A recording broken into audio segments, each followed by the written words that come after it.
Vamos falar sobre bruxismo. Você pode ter bruxismo e não saber.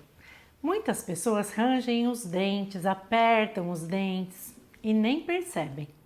Isso acontece porque, principalmente durante o sono, elas podem apertar os dentes sem fazer barulho, mas com o tempo pode causar um desgaste, uma sensibilidade, uma dor muscular e fratura dos dentes. Muitas vezes o primeiro sinal é o desconforto que vem do músculo.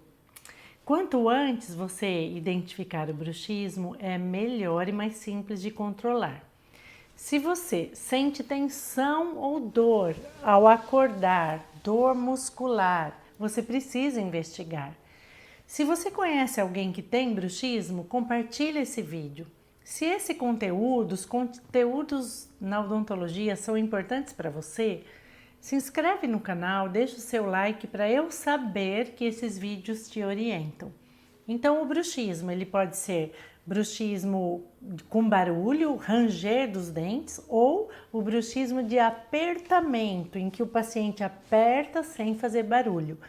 Quando o paciente faz barulho, é mais fácil identificar, porque a pessoa que dorme com esse paciente ou dorme próximo do paciente vai dizer ao paciente que ele rangeu os dentes, que ele fez barulho à noite.